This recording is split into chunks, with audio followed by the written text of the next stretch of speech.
This mutation is called Think Fast, and it is played on Rifts to Korhal. We have 2 Mutators active. We have Propagators, and we have Speed Freaks. Warm up for aggressive recruitment! But yes, this is indeed Propagators and Speed Freaks, and yes, the Propagators are going to be moving at the speed of light, and it is going to be a very unpleasant mutation. But Artanis is playing the P2 Prestige, Nexus Legate, and we have a 30 points into the Shield Overcharge Mastery, 30 points into the Warp Speed Mastery, and then 30 points into the initial Spear of Adun Energy Mastery. So, as I said, the Propagators are going to be moving really fast, and this is going to be a ridiculously difficult mutation. So certain commanders are going to be really good, and certain commanders are going to be not good. Basically, Banelings are the recommended way of dealing with Propagators generally, and it is no different when you have Propagators and Speed Freaks. Now, if you are playing Stetman, make sure you do not get the Jumpy Move upgrade for your Banelings, because that jumping animation actually allows the Propagators to kill some of your Banelings, and then you lose efficiency when it comes to trading with the Propagators. So that is something to note. The good thing is the Propagators will be marked on the minimap. And one thing to also note is that Mengsk is probably not the commander to go for this mutation. And basically the reason for this is that the Ursplers cannot actually be hidden, so I'm going to have to bring the minimap back all the time. But basically the Ursplers, when they start attacking Amon's forces, like, it reveals their position on the map, and you basically cannot use the little hiding trick that you can do with Propagators if you have those Ursplers around. So that is something to take into consideration. Do not play Mengsk, at least not if you're planning to build Ursplers, because that could give you a very bad time. And well, I think one of the reasons why people do not enjoy playing up against Propagators is because they snowball. If you are going to lose an army to Propagators, you're going to get a full Propagator train, or as is known in the co-op community, a poop train coming towards your base, and then you basically lose the game. So there is basically nothing else you can do about it. So first Propagator is going to spawn, and it is moving really fast. So this has spawned somewhere in the middle bases coming up here. And one thing to know about Propagators is that they do spawn from enemy structures, so you know, basically the best time to use this. We have a bunch of Propagators over here, and what a wonderful block over here. What a wonderful block. So this was very intentional and very nicely done. So I do have a video on how to do this on the YouTube channel, but this is basically path blocking by the Propagators. The probes are on hold position, there are cannons on the back here. The Propagator is going to run in, and it is going to see and get aggro to these cannons, because the cannons will start to attack the Propagator. The Propagator gets upset with the cannons, it is going to try and kill the cannons, but the probes are blocking its way. But because the Propagator is not upset with the probes, because the probes are just hanging around there, so it basically gets stuck and body blocked by these probes. Very nicely handled there by Artanis. So the one thing I was talking about Propagators is that the Propagators do spawn from enemy structures, so if you do intend on pushing into enemy bases, have a look and pay attention to the Propagator timings before you push in, because, you know, because the Propagators spawn from enemy structures, if the Propagator were to spawn as you are pushing in, and it spawns right at the structure that's right next to your army, it's going to be GGU. So beware of that when you are going to be dealing with the Propagators. So there is another attack wave coming up here. There is a solar bombardment, and Artanis is going to be running in as well, trying to draw a little bit of aggro to some of these Propagators over here. Whatever is left now will be dealt with again with the path blocking over here, and that is basically the first Void Shard. It will be going down, and the Propagator as well being cleared out by these couple of probes that are helping out Artanis. Really nicely done. I always wanted to cast a mutation where there was some kind of path blocking being done, because a lot of people did not believe my video when I actually posted it. They thought I was trolling. I was not trolling. This is indeed how the mechanic works. You can actually even path block like all sorts of other units, but Propagators is the more dangerous one. Usually people like to path block Void Reanimators, because Void Reanimators don't have a weapon, they can't attack you. But you can indeed path block Propagators, and this is basically how you do it.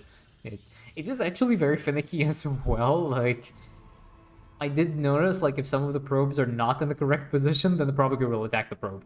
There is a weird timing as well that occurs when it comes to dealing with path blocking, so you have to be aware of that. But as you can see here, once you get the correct positioning, the Propagator will end up getting killed off.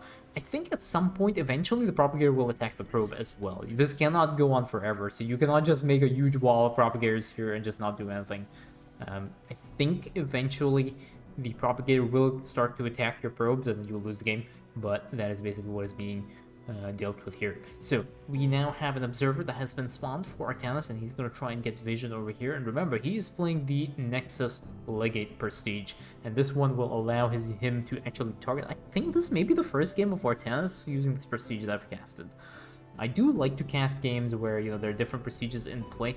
I think this is the first one that I've ever casted with P2 Artanis, and it is going to be really, really interesting.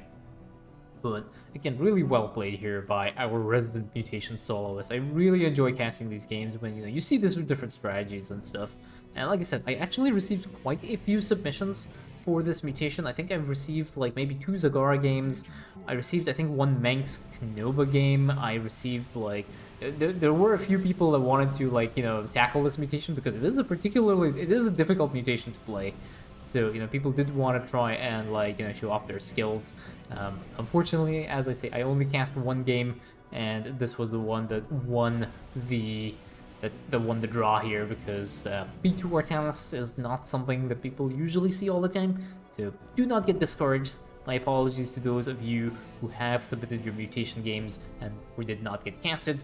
But do note, I do appreciate all the effort that you guys made on this mutation. There were quite a few different games I saw. I saw Zagara, I think there were 2 Zagara games, there was an Abathur game, there was this obvious Artanis game, there were a few others as well.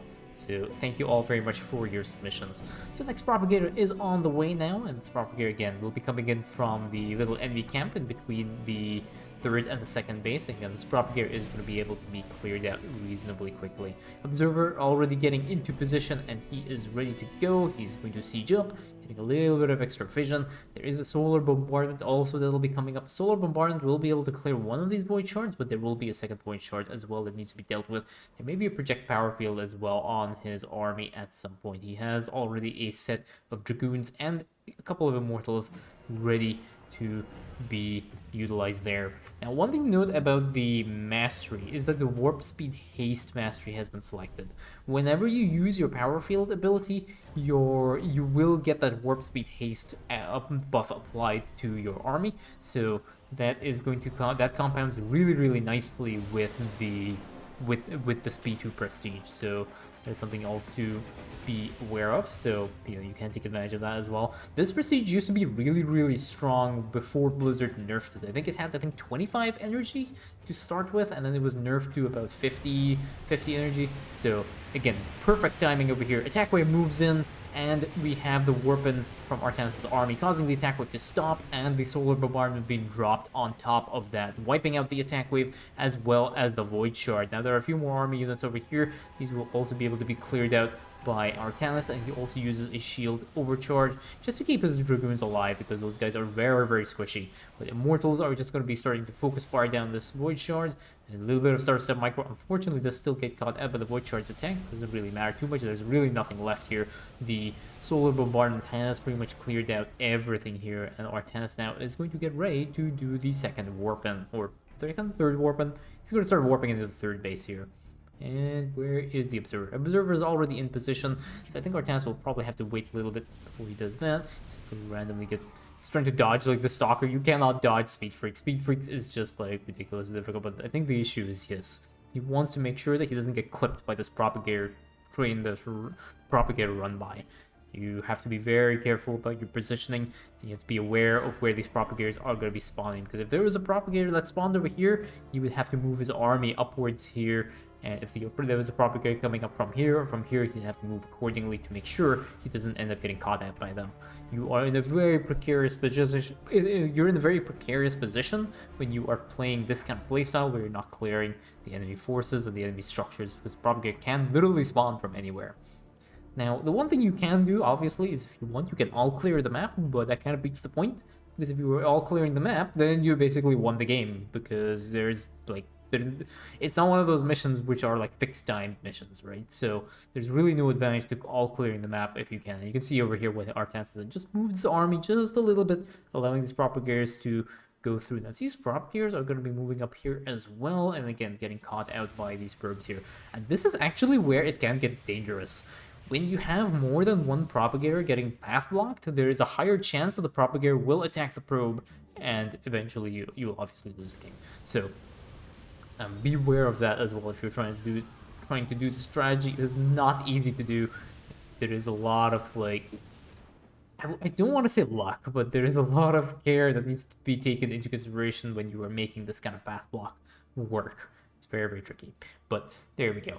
We have another couple of Propagators on the way again. These Propagators now again will have they will get picked off by these cannons, and Artanis has about 80 seconds left until his solar bombardment is ready, and in production we have level 3 attack upgrades. So he's going to have a really nice timing here. His level 3 attack upgrades will be completing, and he will also have his army is basically going to be completely fully upgraded, and he is going to have just a good number of Immortals and Dragoons, and those Void Shards are going to start melting very, very quickly.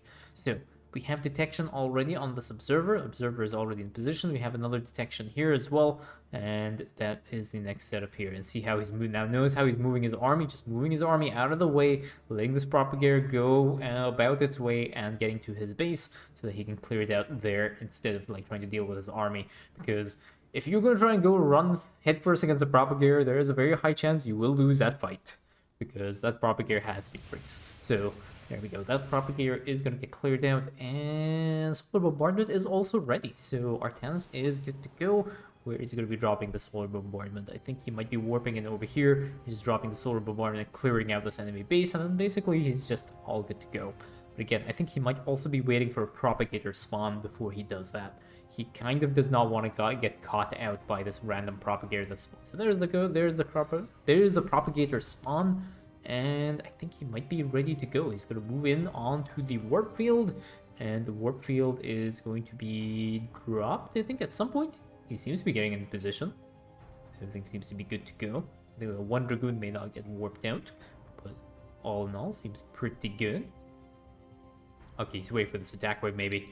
This attack wave is going to get cleared out as well, and uses a shield overcharge to keep his Dragoons alive. Focuses down the Oracles because the Oracles deal insane amounts of damage, and these Tempests are also focus firing down the Dragoons. Some of the Dragoons are going to get caught out here, but again, really well handled as an engagement. And again, you can see here, this Propagator pretty much spawned from this pylon over here, and now he warps in, and Propagators have also spawned, so he still has a little bit of time before the next Propagator spawn comes up. And he's going to end up clearing this out as well. Warping in again, getting the warp haste refreshed onto his army, and he's just going to focus down these Void Shards, and these Void Shards are going to melt. He's just pretty much ignoring the Hybrid as well, and there we go. That is the Hybrid cleared, and now I think he is probably going to try and clear this base out while he can before the next Propagator spawns, because this is how you are going to lose. If he loses an entire army to a Propagator that has spawned like from the Stargate, for example, that could be very, very bad. So he's going to try and clear this area out. And I think that is exactly what I was talking about. That is where you can actually, where bad things can happen. But he does end up warping away into Amon's next base here. There is a little bit of, like, I think 2 or 3 Propagators coming up there. Very unlucky spawn. I think he would have probably preferred having a little bit of extra time, but he does have his Solar Bombardment ready. These 3 Propagators are going to be coming in. They're going to, like, be falling all over themselves. And again, it has to be very careful over here. These Propagators are going to be cleared out, and that is pretty much all good to go. Artanis needs to just get out of the way, and he's just gonna hug this corner right now. He does not want the Propagator spawning here and just like cornering him, because he does not have warp haste available. He's going to send a set of Zealots over here, and the Propagators have all spawned from other enemy bases, so he's good to go. That Void Shard is going to fall, and he is going to warp in a few more Dragoons over here. He does not have shield overcharge. He does not have anything here. He has no cooldowns available to him, and he needs to utilize his resources very, very efficiently, or he will lose his entire army. He does have Guardian Shell to help him out, but he would very much like to have a shield overcharge instead, because that would make his life a little bit easier. But again, a few more of Amon's units have aggroed, and they will end up getting picked up by these Dragoons as well. And I think there is still one last Void Shard left on the map, but I think you may want to wait for the next Propagator spawn. So he's just going to get a little bit of detection by the Observer. Warps in over there. There is a Dark Templar, and there is a Propagator that spawns right underneath him, but it doesn't really matter because he has actually picked off this final Void Shard. Those are all the Void Shard cleared, and actually not too many units lost over here until the end of the game. There we go. That is the end of the game, and that is GG.